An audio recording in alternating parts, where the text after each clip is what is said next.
Yes. Fala pessoal, tudo bem? Estamos aqui em mais um podcast, mais uma semana, né? Agora é bom que eu não preciso mais falar todo aquele começo, porque agora tem uma vinheta, tem música, tá tudo bonito, né? E hoje estamos aqui com a nossa querida Ana Maria Siriane. Tudo bem, Ana? Excelente, e você, Fuco? Tudo bem. Rafa, tudo bem com você? Tudo ótimo. Melhor agora com vocês aqui. Muito bom. Estamos aqui numa ressaca pós-curso, né, da Ana Maria Siriane, final de semana intenso, muitos raciocínios. De alguma forma tem algum gás para a gente gravar um podcast ainda, né? Mas vamos ver o que sai, né? Então, em cima disso, a gente está trazendo uma questão muito importante, porque dentro do Fisiortopedia a gente tem uma plataforma de perguntas, né? Então, no Instagram também muitas vezes chove, muitas perguntas interessantes para a gente. E a gente começa a refletir um pouco do que chega para a gente, né? E em cima disso, muitas vezes, recentemente, né, eu até abri um pouco mais as pessoas conversarem mais com a gente do que dentro da plataforma, e começa a vir perguntas muito interessantes, porém, de uma forma que a gente, vou falar superficial, mas não levem ao pé da letra. Então, Ana Maria, como uma influencer da fisioterapia, sabe do que eu estou falando, né? E eu gostaria de saber, primeiramente, Ana Maria, perguntas que chegam para você em seu Instagram, em suas caixas de perguntas. O que vem muito lá? Olha, Fuco, os clínicos têm dúvidas bem aplicáveis, assim, né, do ponto de vista prático, né? Eles querem saber como reabilitar. E aí eles fazem perguntas do tipo, Ana, o que eu faço para, né? E normalmente são diagnósticos médicos. Então, como reabilitar uma bursite, você tem um protocolo para uma tendinite, é o que mais aparece lá no meu Insta, né? Certo. E em cima de toda essa reflexão dessas perguntas, né, a gente vê uma certa dificuldade, e eu acho que tem a ver com uma certa falta de entendimento do pesquisador entendendo o mundo o clínico entendendo o mundo do pesquisador e o pesquisador entendendo o mundo do clínico, né? Então vamos pensar que eu acho que o nome do podcast vai ser esse, né? A questão é de como fazer uma pergunta clínica relevante, né? Então é muito legal que tanto eu, Rafa, Ana, a gente se sente muito nesse mundo que transita entre esses dois mundos, né? Então, tanto o produtor de ciência como o produtor de atendimentos, né, e situações clínicas, que eu acho que faz muito sentido, né? Que na hora que você está nos dois mundos, você sabe o que é possível de responder, né, clinicamente falando, e como cientificamente se responde uma dúvida clínica, né? Vou aproveitar de novo, acho que eu vou falar o Rafa, agora que o Rafa veio de um mundo muito mais de mecanismos, né? Como que foi toda essa transição de entender essas relevâncias, né, do que você está realmente investigando e o que o clínico realmente necessita e aplica no dia a dia clínico, né? Tá. Eu acho que eu vejo que é uma dúvida que os clínicos nem sabem que é uma dúvida, né? A diferença entre ciência de mecanismo e ciência clínica. E aí tem uma frase que a gente falou um pouco no outro nosso podcast sobre o tecnicismo da fisioterapia. Eu acho que a gente falou em algum outro também sobre isso. Eu falo bastante sobre isso, mas enfim, eu acho que a gente já falou isso no podcast, que é o fato, né, de que o que os clínicos normalmente acham muito interessante, que é o conhecimento de mecanismo, ele na verdade não pode fazer muito sentido, mas isso não quer dizer que algo de fato funciona. Uhum. A gente vê muitos clínicos se guiando por esse raciocínio de coerência de mecanismo, e isso até gera, né, uma ilusão na gente. Quando uma coisa faz muito sentido, a gente confia muito naquilo que a gente está falando, no nosso entendimento sobre aquilo. Mas o mecanismo máximo que ele dá para um clínico é uma plausibilidade. Entender que aquilo pode acontecer, né? Parece que aquilo pode ser uma via. Mas se de fato alguma coisa que aborda aquilo, mexe naquilo, ou de fato funciona, é uma outra pergunta. Então, eu vejo essa dificuldade, né, entre clínicos de entender que não é porque alguma coisa tem eficácia comprovada cientificamente que a explicação que foi dada para ela está automaticamente validada. Então, tem vários métodos, técnicas, conceitos que têm uma explicação de como ele funciona. e se esses métodos, técnicas e conceitos foram cientificamente comprovados, a sua eficácia foi comprovada, isso não quer dizer que a sua explicação foi comprovada. E, por outro lado, você tem evidências de mecanismo, que eu acho que é o viés que o clínico comete normalmente. Você tem várias evidências de mecanismo que fazem muito sentido, do tipo, os primeiros trabalhos do grupo do Rhodes que falavam de uma alteração ou de um atraso do recrutamento dos músculos estabilizadores da lombar. Isso foi pesquisa de mecanismo, fez muito sentido para os clínicos, mas isso não quer dizer que uma abordagem que tenta recrutar esses músculos mude o recrutamento ou que ela seja eficaz. Então, tem um balaio de gato aí, né? Aproveitando os gatos que estão aparecendo aqui na tela. Desculpa, Foucault, vou atravessar um pouco, até para talvez deixar isso mais uma vez exemplificado, né? Quando a gente fala, por exemplo, de que terapia manual, vou dizer do tipo massoterapia, né? A gente vê lá o mecanismo de funcionamento, vai competir com estímulos dolorosos e tal, e às vezes a gente imagina que o efeito de uma terapia manual do tipo massoterapia é porque ela competiu com o estímulo doloroso e, no fundo, foi só porque o toque terapêutico foi importante. Né? E a gente não tem como separar isso.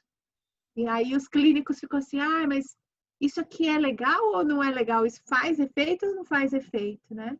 Então, tem várias coisas que, às vezes, até não só pela plausibilidade, do tipo, é possível de acontecer, mas existem mais de uma forma daquilo ser explicado, né? Do ponto de vista científico, que tem em dor mesmo, isso é muito comum, né? A gente tem várias explicações pelo motivo que aquilo faz efeito no alívio da dor do paciente. Sim, total. E é muito legal porque já ia complementar o que eu ia falar, né? Porque a questão que o Rafa falou do que a gente chama de plausibilidade biológica, e até o termo plausibilidade não é todo mundo que está acostumado com o termo, né? É tudo que a gente fala que faz sentido. É literalmente, quando a gente fala assim, por que eu tenho dor? Se você escuta uma explicação e aí você entende e na sua concepção faz sentido, é uma plausibilidade biológica, tá? Então, de uma forma muito simplificada, seria isso. Mas tem um grande ponto em relação à plausibilidade biológica que está relacionado à sua escola, à sua história. Então, o fazer sentido tem a ver de onde você veio. Então, se você tem uma escola muito específica que vai falar de uma certa linha, para você começa a fazer sentido sobre pensar daquele jeito, né? E aí vamos pensar que isso tem a ver com formação. E entendendo que dentro da fisioterapia você pode ter diversos caminhos diferentes, essas formações podem te levar a plausibilidades diferentes. Se você não entender nada de uma técnica X, não tem como aquilo ser plausível para você. Então, é muito importante. Se você fugiu das aulas de eletro. Né? Se você ficou com medo da física e fugiu das aulas de eletro, aquilo não vai fazer nenhum sentido para você. Exatamente. E aí isso vai fazer muita diferença em como você entende ou deixa de entender alguma plausibilidade de alguma técnica, né? E aí a gente literalmente entra de novo no que a gente chama, que a gente considera inadequado, que é a dicotomia de você entender se aquilo funciona ou deixa de funcionar. Então vamos no step anterior e falar assim, fisioterapia funciona? Não tem como responder se uma profissão funciona ou deixa de funcionar, né? E aí a gente pode valer isso para osteopatia, para quiropraxia, para medicina, para diversas outras áreas, né? E em cima disso, a gente começa a entender que a rotina clínica de todo mundo acaba sendo alguns pontos que a gente empaca. E muitas vezes eu converso isso com a Ana, né? Onde a dúvida do clínico é em algum momento que deu errado dentro do que ele achava que deveria acontecer. E aí eu gostaria de saber da Ana, assim, como que vem essas dúvidas, né? Porque ela me fala muitas vezes que é naquele momento que empaca, o cara muitas vezes fala assim, nossa, eu vim fazer seu curso porque um dia eu atendi um paciente e aí esse paciente saiu fora do contexto de que eu achei que ele tinha que melhorar. E aí eu achei que eu sabia que precisava melhorar o meu entendimento sobre ombro, por exemplo, né? Então, Ana, por favor. Não, é que assim, é muito comum, né? É muito raro alguém me perguntar assim, Ana, como você reabilita síndrome do impacto? É muito raro alguém dizer assim para mim, como você reabilita instabilidade traumática anterior? Quando os casos clínicos são aquilo que está descrito no livro, aquilo que o seu professor te ensinou na graduação, as pessoas seguem o fluxo daquilo que aprenderam e manda ver. e aí o paciente vai melhorando e você fica super feliz e beleza. Então, a boa parte das perguntas que me chegam é: Ana, eu tinha um paciente que ele teve um trauma, né? E aí teve uma instabilidade anterior e evoluiu para capsulite adesiva. Ah, Ana, estava reabilitando uma fratura e aí evoluiu para dor complexa regional. Ah, eu tô reabilitando um paciente que tem síndrome do impacto, mas é um TDAH. E aí, falou assim, gente do céu, né? E agora? O que você fala para essa pessoa? Sim. E o que a Ana está falando é, a pergunta chega de uma forma superficial e a gente sabe que por trás dessa pergunta e dessa questão pontual, né, da evolução clínica, existe um background muito grande que faz total diferença para a gente responder para vocês, né? Então a gente está aqui ensinando como elaborar uma pergunta para quando vocês vierem tirar dúvidas com a gente, né? Lembrando, né, Foucault, que quando a gente diz que a pergunta é superficial, a gente não está invalidando a pergunta. Exato. A gente não está dizendo que você fez uma pergunta ruim ou que você não sabe o que você está perguntando. Não se trata disso. A gente está falando assim, olha, quando você me pergunta uma pergunta um pouco genérica, eu fico numa dificuldade muito grande de te responder, de te indicar algum caminho. Sim.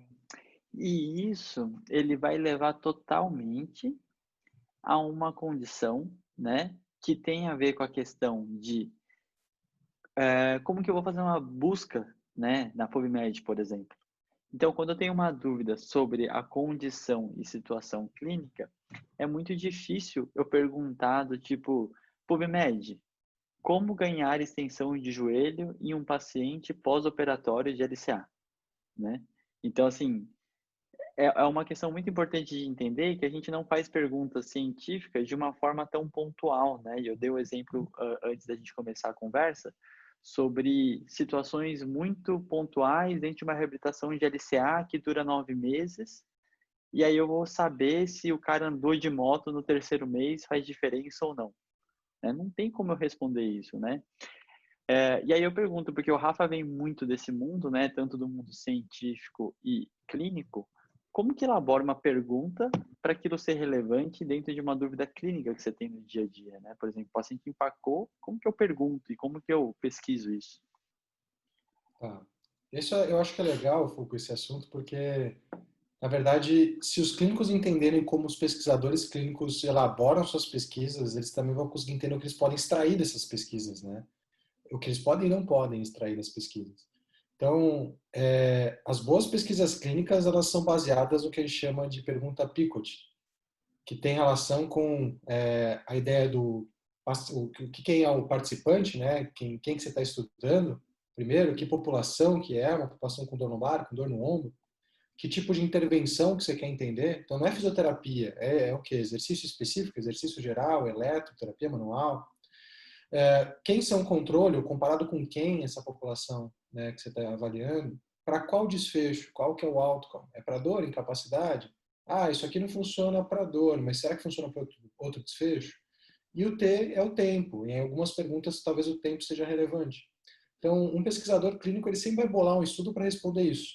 Será que terapia manual, então intervenção, é mais efetiva do que nada ou do que outra coisa, controle, para os desfechos dor e incapacidade, que é o outcome, em pacientes com dor lombar crônica, quando comparados com pessoas sem dor, seria a população. E você pode levantar essa pergunta com tempo, no curto, médio e longo prazo.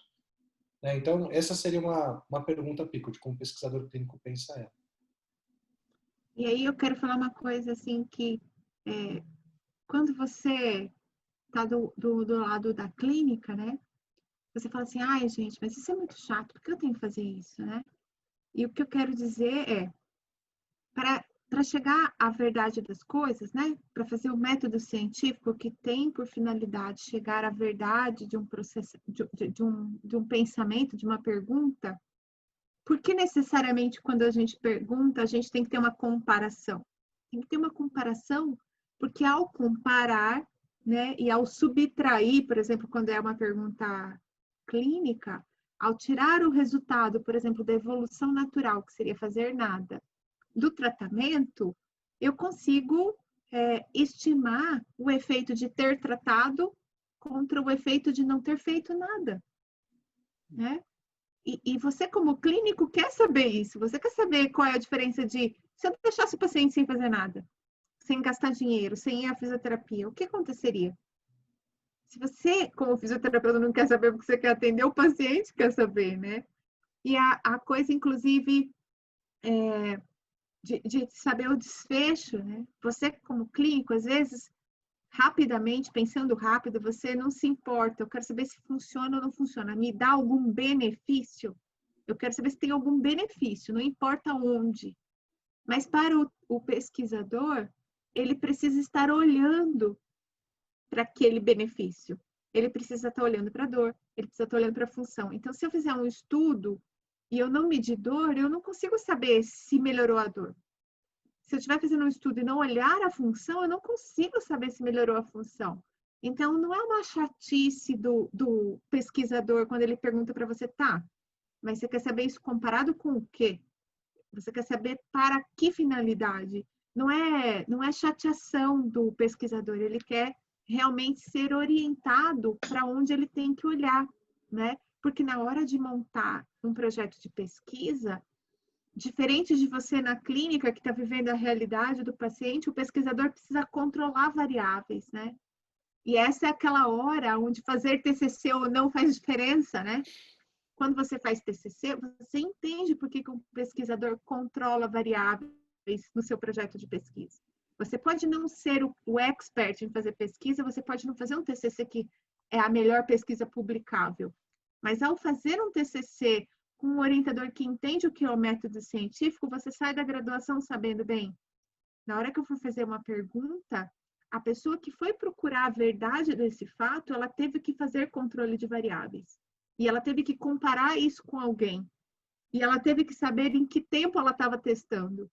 E isso vai te facilitando em termos de não só pensar as perguntas, como também saber fazer as melhores perguntas. Uhum. E essa é uma coisa que eu cada vez mais falo, gente, vamos dedicar um tempinho, né, ao TCC, porque o TCC tem um significado importante que é te colocar no nível de entendimento do que é o conhecimento científico. Sim. E uma coisa, antes do Rafa complementar, que eu acho muito legal de você que está na clínica saber, né? Que eu acho que a gente sempre se antecipou muito. Quando a gente fala que um estudo clínico seja importante, ou na real, um estudo seja clinicamente importante, ele tem relação com também saber como que a condição acontece naturalmente sem eu intervir, que foi o que a Ana falou. Porque muitas vezes a gente acha que um estudo que seja clinicamente importante é só um ensaio clínico. Porque eu preciso intervir, mexer, e aí não é necessariamente, porque assim, a partir do momento que eu entendo que um prognóstico natural da doença acontece, que eu tenho confundidores, que eu tenho vários mil processos, eu entendo que um estudo observacional eliminaria muitas intervenções que a gente faz de certa forma na fase aguda, por exemplo, né? Então eu não preciso ficar lá eliminando, fazendo alívio da dor, sem grandes necessidades, né? Então isso é uma coisa muito importante que o estudo observacional faz construir o estudo clínico. Então quando eu entendo o que acontece, eu consigo entender quando eu preciso intervir, para que eu preciso intervir, né? Eu só quero lembrar assim, do que você comentou, é só um exemplo muito prático, todo mundo vai entender isso. Uma gripe dura de 5 a 7 dias. Se você vai tomar um remédio ou não, é a sua escolha. Uhum. Ela não vai nem durar menos, nem muito mais, se você tomar ou não um remédio. Então, quando a gente está falando de estudos observacionais, de entender como que funciona a ciência, a gente não está falando de nada muito diferente de observar o que acontece numa gripe. Eu quero saber se fazer fisioterapia ou não vai melhorar o meu paciente mais rápido, né? Só que aí tem a questão de qual é o desfecho. Então, por exemplo, você fica bem de uma gripe em 5 dias, mas talvez você tenha coriza 7, 8, 10, se você não tomar nenhum remédio. Tudo bem para você ficar com coriza? Eu sei que é um exemplo ridículo, né? Assim, simples, mas talvez chame a atenção da gente de que muita gente não faz nada quando tem gripe. Será que se eu não fizer nada quando tiver dor lombar, tudo bem? Boa. Rafa, por favor.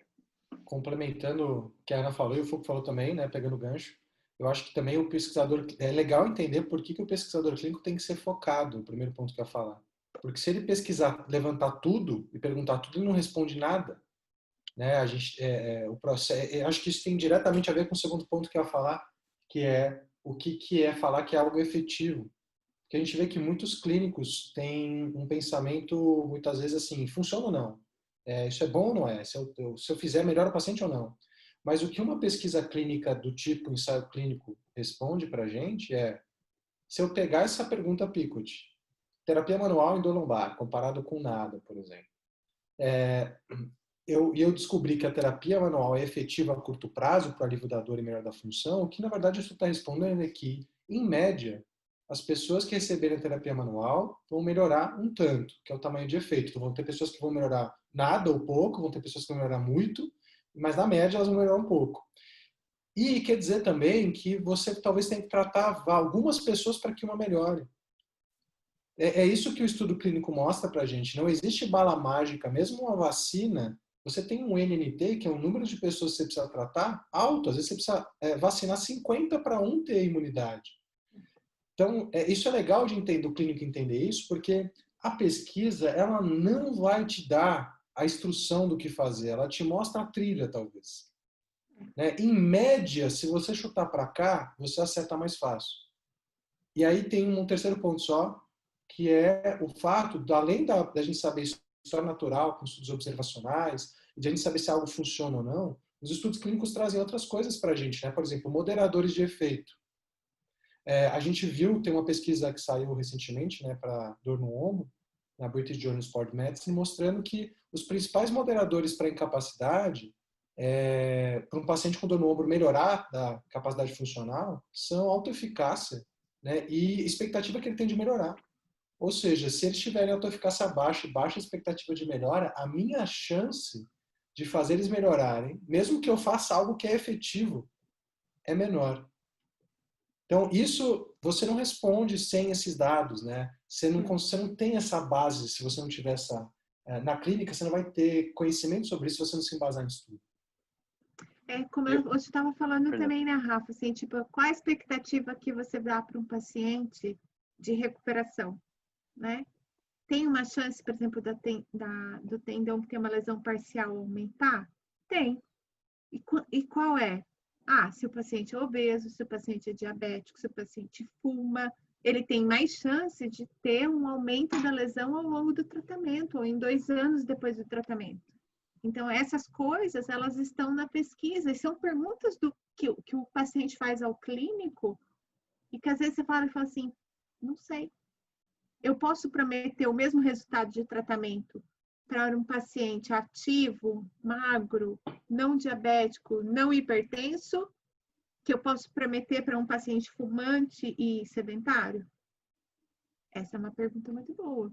E é uma pergunta que a ciência responde, mas responde com esses controles de variáveis, né? Sim. E eu acho legal pensar assim, para quem não está muito acostumado com ler artigo ou até a construção dele, né? Muitas vezes a gente pode ver isso com a questão do... É importante entender que todo estudo tem um desfecho primário que, se ele fez um cálculo amostral adequado, ele tem poder para responder aquilo, certo? O resto, a gente vai chamar de desfecho secundário. E dentro do desfecho secundário, ele não, teoricamente, tem poder para responder aquilo. Então, a gente precisa ter uma cautela muito importante, muito grande para entender tudo isso daí, porque muitas vezes eu vou pegar um artigo para ler que não responde ou não tem poder para responder aquela pergunta. E aí, muitas vezes, eu sempre gosto de fazer uma reflexão, na real, uma estratégia muito simples, que é, pega o artigo, vê o título, né? O título, ele é sempre a capa, né? Então, é o que atrai ou não atrai, né? Depois você vai ler, literalmente, o objetivo e ver a conclusão. Vê se aquele objetivo responde a conclusão responde aquela pergunta, né? Aquele objetivo. Porque às vezes você já começa a ver uma certa incoerência com isso, né? E aí eu acho que a gente começa a entrar numa questão muito interessante de leitura de artigo e seleção de artigos, né? E aí, como muitos devem achar, só que não acontece realmente assim, né? a gente não lê todos os artigos que saem, né? Então, a gente não tem tempo para ler tanto artigo assim. Ana, como você escolhe um artigo para ler? Me fale. Ai, pô, eu até falei disso esses dias, né? Eu tenho alguns assuntos em que eu tenho necessidade de me manter atualizada. E aí, assim, a minha busca por artigo é bem genérica. Mas eu gosto e gostaria de saber, até para responder as perguntas que me fazem no Instagram, por exemplo, quais são os melhores métodos de avaliação, os que me dão melhor resposta em termos de, se eu fizer esse teste, eu consigo saber essa determinada coisa, né? Então, são estudos aí de acurácia diagnóstica, vamos dizer assim. Ana Maria, gosto muito de estudos de prognóstico. Eu gosto de entender como que vai acontecer a evolução da doença, com e sem intervenções, porque são perguntas muito clássicas dos pacientes, né? Os pacientes me perguntam: se eu não quiser fazer o exercício? E se eu não quiser fazer em casa? E se eu só confiar naquilo que você faz na clínica? E se a minha lesão aumentar? Então, essas perguntas são todas perguntas de prognóstico, que os pacientes fazem para nós todo dia na clínica, né? Esses são artigos que eu procuro bastante, e, lógico, os artigos de efetividade de tratamento. Então, que tratamento é melhor, mais efetivo para o alívio da dor e aumento da função dos meus pacientes, no caso de reabilitação do ombro. Então, eu gosto muito desses 3 tipos de artigo. Agora, tem um conjunto de artigos que eu gosto bastante, e que nem todo mundo gosta, que são os artigos qualitativos, né? Dos quais eu tenho uma perspectiva do ponto de vista do paciente sobre a condição clínica dele. Então, tem um artigo recente interessantíssimo que é: qual é a experiência do paciente ao receber o diagnóstico de dor no ombro? E lá está muito claro que o paciente recebe um diagnóstico super biomecânico. E quando ele chega na clínica, eu quero que ele faça exercício, mas ele está com medo porque ele falou, o médico falou para ele que o tendão dele estava fraquinho, né? Então, assim, é legal para a gente entender essa relação daquilo que chega na clínica para a gente, os estudos qualitativos, que são a experiência, a vivência do próprio paciente naquela condição clínica. Muito bom, muito bom. Rafa, como tu escolhe um artigo para ler? Eu sou uma pessoa enviesada, né? Eu leio os assuntos Não vale. que eu acho legal. Mas, bom, basicamente, eu acho que a gente aprende, né? Tem uma dificuldade de acesso hoje pelo excesso, né? A gente tem uma dificuldade de selecionar pelo excesso de disponibilidade.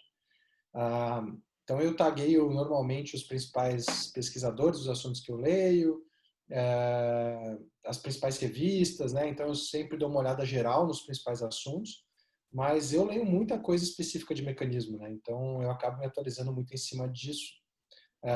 Mas eu acho que a questão é, quando eu preciso, por algum motivo, porque alguém me perguntou, porque eu vou atender alguém, responder uma pergunta específica clínica, aí eu vou atrás do tipo de estudo que me responde isso, né?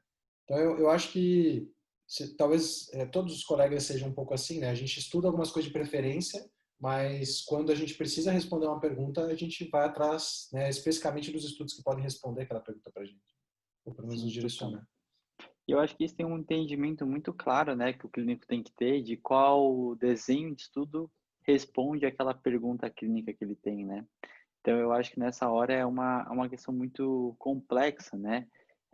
Várias vezes que a gente falei, né, eu até repeti já, a Ana fala muito que às vezes a pessoa vem trazer uma intercorrência e a pessoa tenta tirar essa dúvida dessa intercorrência, né? Então, por isso que eu falo que é importante você entender a natureza do processo para saber se aquilo é normal ou não está acontecendo. E aí, às vezes, a gente fica investigando muito, né?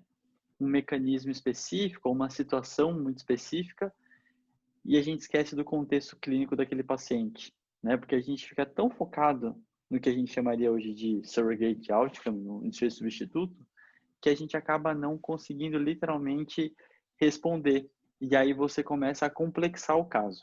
Que aí eu acho que é um problema para o paciente, né? Porque você fica tão enviesado para aquela intercorrência ou aquela situação clínica que não saiu como você esperava, que naturalmente você não sabe nem como procurar, né? E aí eu vou perguntar, Ana, quando alguém te traz uma intercorrência ou alguma situação de correlação de situações clínicas e afins, né? O clássico, né? Tenho lesão de manguito rotador e tive uma capsulite. O que eu faço? Né? Qual doença me guia, né?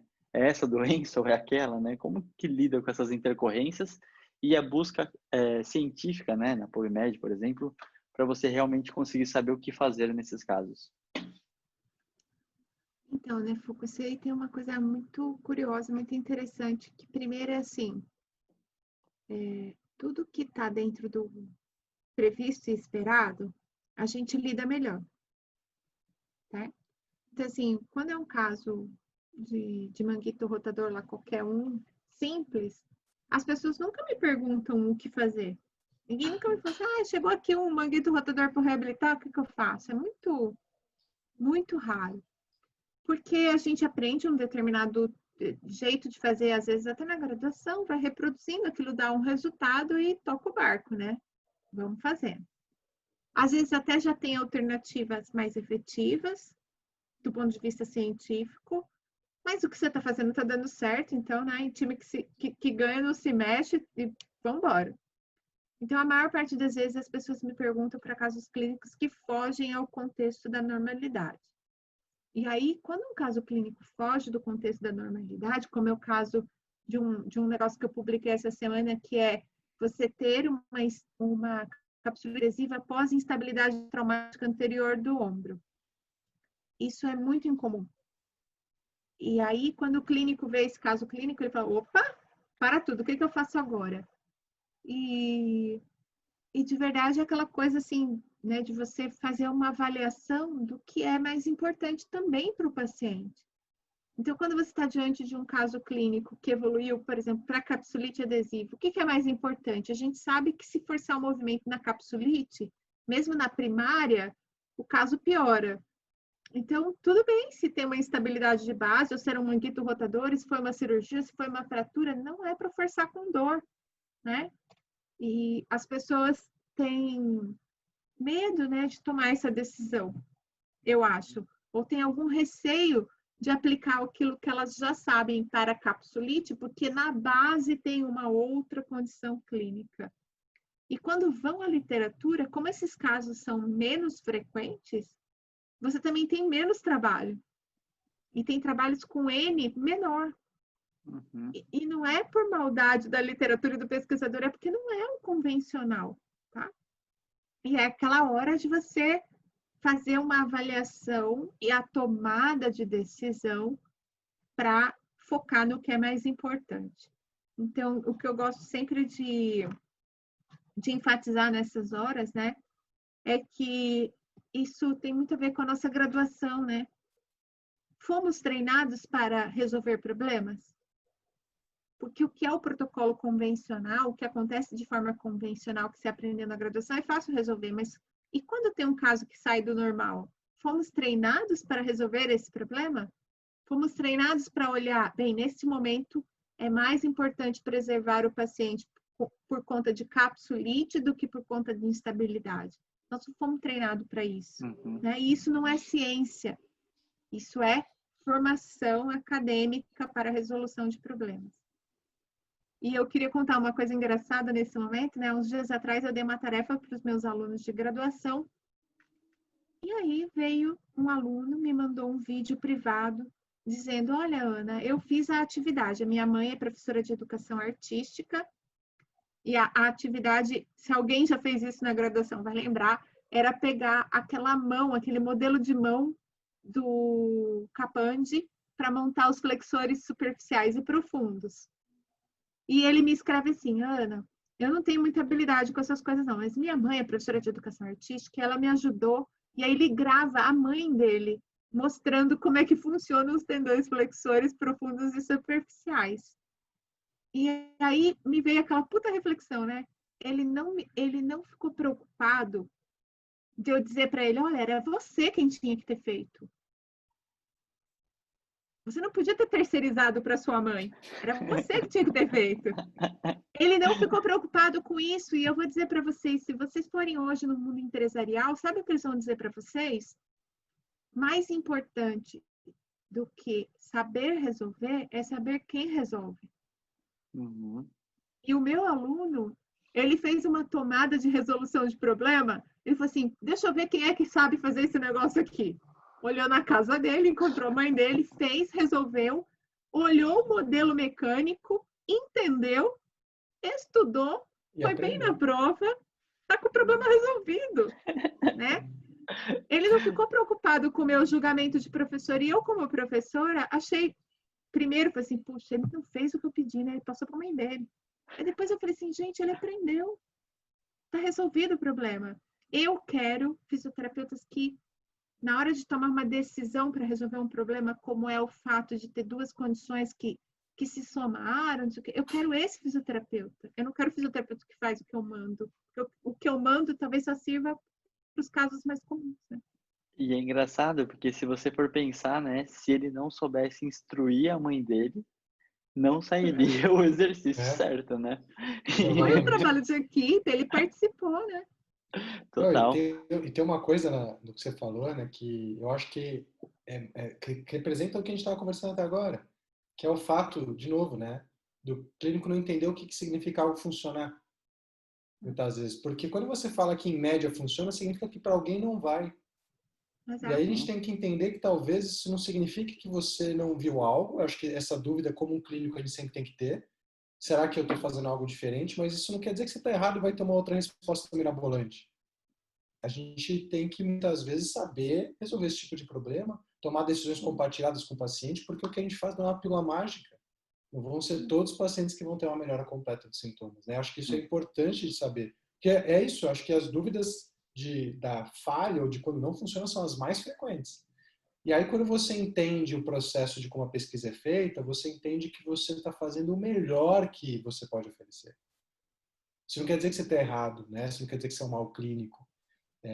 Só quer dizer que as coisas não são preto no branco e a ciência está lá para te ajudar com probabilidade. Algumas pessoas não vão melhorar de fato. Eu acho que é legal isso na tua fala, me veio Não, e essa você sabe reflexão. que essa conversa nossa pode durar para sempre, né? A gente poderia ficar aqui para sempre conversando sobre isso. Quais são as melhores Concordo. perguntas a serem feitas? Mas um exercício interessante, eu acho, para clínicos, né? Primeiro é reconhecer que toda pergunta é lícita.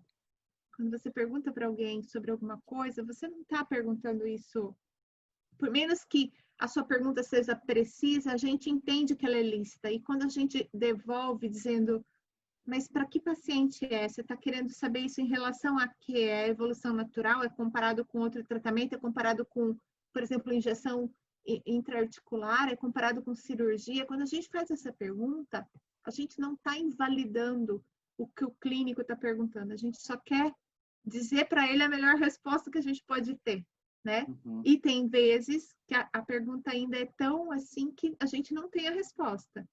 Então, por exemplo, né, nas fronteiras de conhecimento, hoje a gente se pergunta muito a respeito dos melhores protocolos de exercício. Os melhores protocolos, eles são progressivos, não são progressivos em carga, é movimento pelo movimento, é comportamento, o que é que faz o paciente melhorar? Tem algumas perguntas para as quais a gente ainda não tem resposta. E aí, quando o clínico te responde, te manda uma pergunta assim, Ana, tem um protocolo bom aí para tendinite do manguito rotador? Eu falo assim, puta,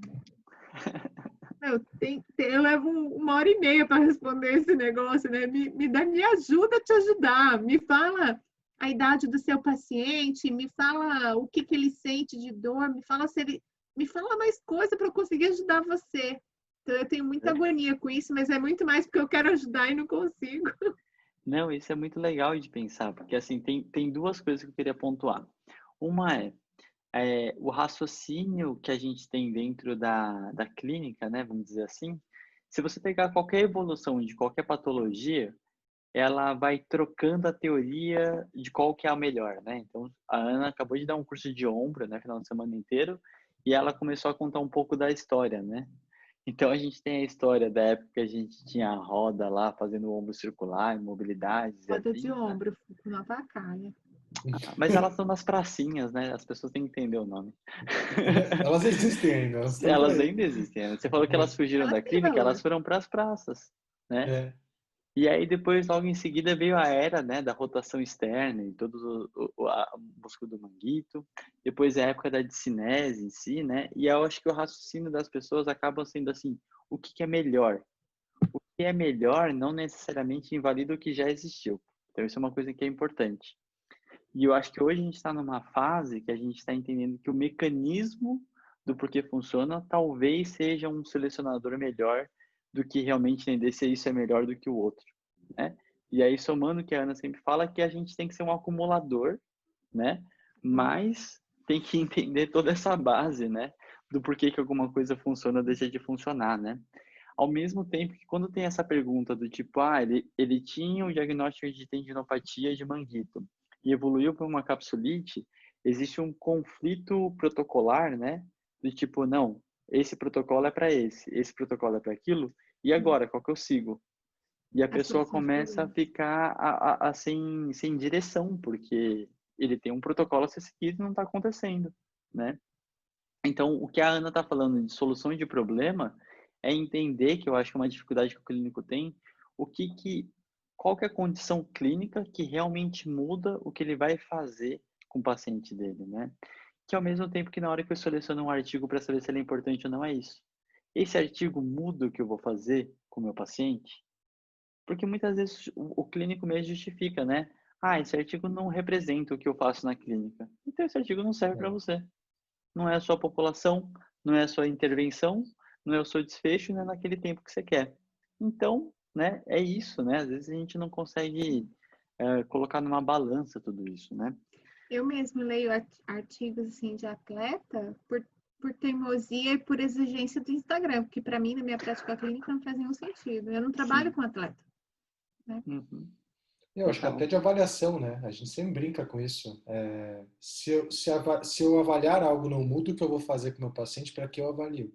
Uhum. Da mesma forma, né? Se uma condição clínica não muda, o que eu vou fazer com o paciente? Isso é engraçado. Na época que eu trabalhava no HC, a gente tinha essas condições de polidiagnósticos, assim, né? Quando eu era coordenador da reumato e da neuro, aí vinha paciente com Reumato é eram dureza. 3 síndromes que você só sabia o nome, se falava com reumato, o médico falava assim, bicho, eu só sei os critérios para o diagnóstico. A gente não sabe mais nada. Aí você fala assim, e como eu trato essa síndrome de Hashimoto? Como eu trato essa síndrome específica de sei lá do quê? Você vai tratar o que você conseguir avaliar e inferir que infere na queixa do teu paciente. Se você não sabe prognóstico, se você não sabe história natural da doença, se você não sabe moderador de efeito, se você não sabe a influência do tratamento, você vai tratar o que você conseguir avaliar, né, e que tem eficácia para aquele desfecho. A gente fica muito nessa busca do o que trata cada doença, quando na verdade, né, eu acho que a gente tem que pensar com esse mesmo raciocínio, né? Da mesma forma que a gente não precisa avaliar algo que não vai mudar o que a gente vai fazer, a gente não precisa ler algo que não vai mudar o que a gente vai fazer, a não ser que você Mas, queira se manter atualizado. mas eu quero voltar no ponto inicial, né? Que é assim, como é que eu mando uma pergunta que as pessoas conseguem me ajudar, né? Então, lembrem-se que quando você manda uma pergunta para alguém que vai te responder baseado em evidência científica, né? Que não é alguém que vai te responder com o viés de uma técnica que gosta mais, de algo que faz na clínica que gosta mais. Quando você vai perguntar para alguém que vai te responder com aquilo que está na ciência, é muito importante que você delimite. Que paciente é? Meu paciente tem dor lombar, né? Inespecífica. Que você diga qual é a intervenção que você gostaria de aplicar. Eu quero fazer terapia manual, tá? E aí, a princípio, a comparação, tudo bem, vamos dizer que a gente não precisaria dizer na pergunta, tá? Mas você pode querer saber o que acontece com o paciente se ele fizer ou não terapia manual. Então, tenho dor lombar, se eu não fizer nada com esse paciente comparado à terapia manual, o que vai acontecer? E vai acontecer para o quê? Eu acho que a coisa mais doida assim que acontece para nós é que as pessoas perguntam: isso funciona? Mas funciona para quê? Né? Porque, por exemplo, fortalecimento muscular funciona? Funciona para fortalecer um músculo, que não significa função para o paciente. Então, olha, eu quero saber se terapia manual para um paciente com dor lombar inespecífica é bom para aumentar a amplitude de movimento. ou é bom para diminuir a dor, ou é bom para ganhar a função de alcance, né? E tudo bem se eu fizer isso em curto, longo, médio prazo. Então, o tempo de intervenção e a comparação, se você esquecer de incluir na pergunta, não tem tanto problema.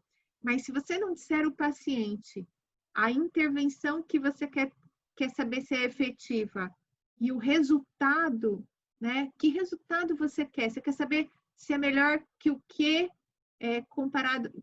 para quê, né? Para que você quer que seja melhor aquilo? Quando você incluir o paciente de forma específica, a intervenção de forma específica e o resultado esperado de forma específica, você já ajuda muito a gente na hora de te dizer se aquilo é bom ou não, se aquilo é favorável ou não. No geral, contextualize para a gente a sua pergunta.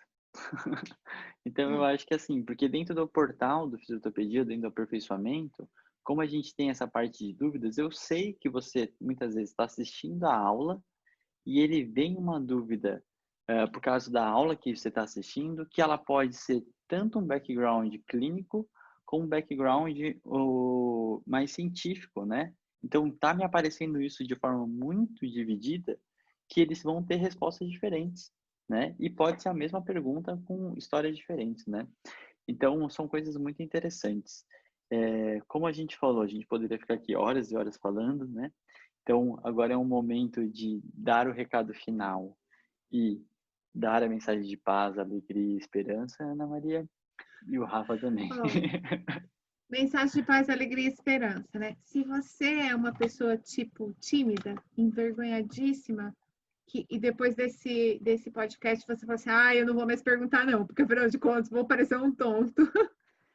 Se você ficou com essa sensação, não se desespere. Se você entrar lá no Grupo do Ombro, no YouTube, tem um vídeo gravado, bonitinho, sobre como montar a pergunta PICO para ser respondido no PubMed. O que eu escrevo no paciente, como é que eu combino os booleanos e ou tarará, para receber os artigos que me respondem especificamente para aquele paciente, aquela intervenção, naquele resultado, quais são os artigos que eu tenho, tá? Isso para perguntas clínicas. Então, se você ficou de alguma forma intimidado, se solte, vai lá no YouTube do Grupo do Ombro, pega esse vídeo e veja como fazer isso no YouTube, no PubMed, sem ter que perguntar para ninguém. Autonomia. Perfeito. Rafa, por favor. Mensagem de paz, esperança, luz, gratidão, o que você quiser. O Foucault, ele fica sentimental de domingo. Eu nunca sei Ele começa com esse finalizar, negócio né? de mensagem de paz. É a hora do Tadashi agora. Eu acho que o principal eu gosto do que ela falou, né? Uma pergunta clínica, ela nunca é uma pergunta ruim, porque ela sempre vem de uma dor de alguém, né, do clínico no caso, que está atendendo pacientes e aquela dor surgiu. Eu acho que a grande questão é entender como que você pode pedir ou ir atrás da resposta na ciência, né, ou pedir para um facilitador científico te ajudar, porque ele não vai conseguir te dar uma resposta de fato, não é por mau grado, não é por falta de vontade, sem essa especificidade de pergunta, né, porque a ciência depende disso. E o principal que eu gosto de falar sempre é que ser clínico não é fácil, né? Porque você está lidando com um paciente que quer certeza, nas suas costas existe uma ciência, né, que com todas as suas imperfeições, mas que no melhor cenário te dá probabilidades, né, uma ciência difícil de entender muitas vezes, difícil de se aprofundar, mas que ela te dá probabilidades e te dá um caminho. O melhor cenário te dá uma trilha para onde você tem que olhar. Ela não vai te falar o que fazer, nunca. Ela não vai te falar o que fazer. E aí você tem que se embasar nessa ciência que muda toda semana, que está no máximo te apontando para um caminho, e você tem que passar uma certeza para o paciente. É difícil, é complicado ser clínico, né? Mas eu acho que, eu sempre gosto de brincar, que eu não sei vocês, mas eu sou pago para maximizar minha chance de acertar. Então, a gente não é pago para ter 100% de certeza de que a gente vai melhorar o paciente, mas a gente é pago para maximizar nossas chances, para oferecer o melhor possível que tem naquele momento. Aí eu acabo com a frase do Cortella, que é: eu esqueço a frase sempre, tá, gente? Mas que é, vamos fazer o melhor possível. Eu estou adaptando já era aqui, mas vamos fazer o melhor possível enquanto não houver meios ou formas de fazer melhor. Que é a ciência, o melhor que você pode oferecer é probabilidade e ajudar teu paciente a tomar essa decisão com você, é o melhor que você pode fazer ainda para isso. Então, assim, não se sinta... eu acho que muita gente fica, quando entende esse raciocínio científico, fica se sentindo meio desamparado. Excluído, né? Muito pelo contrário, é o melhor que a gente tem. A gente chegou na Lua por causa disso. A mesma filosofia da ciência que foi para lá, né? Você não lembrou a frase do Cortella, mas tem uma frase do Einstein que é ótima para esse momento. Os pesquisadores não fazem ciência com fórmulas. A gente não faz ciência com fórmulas, a gente faz ciência com as perguntas que respondem aquilo que é interessante para as pessoas que leem a ciência. Perfeito. A ciência clínica é feita para os clínicos atenderem seus pacientes, né? Uhum. Eu acho que é essa a questão, assim, entender como extrair dela o que ela tem a oferecer. Porque ela está lá. E, de novo, né, gente?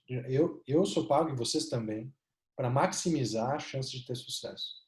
Então, qualquer porcentagem é muito bem-vinda para a gente passar isso para frente. Ou seja, nos ajude a te ajudar. Eu acho que é uma frase que é realmente isso, porque a gente quer que vocês falem com a gente, porque a partir de perguntas, eu vou te falar muito sinceramente que a maioria dos podcasts tem a ver com as coisas que acontecem na minha semana. Então, assim, eu vou criando o processo conforme vocês vão me trazendo. Então, conversem com a gente, mas ajude a te ajudar. Então, assim a gente termina esse podcast de hoje, porque eu não fico eterno, terminando. E um beijo para todo mundo e boa semana. Valeu, pessoal. Excelente semana. Excelente semana. Tchau, tchau, gente. Até mais.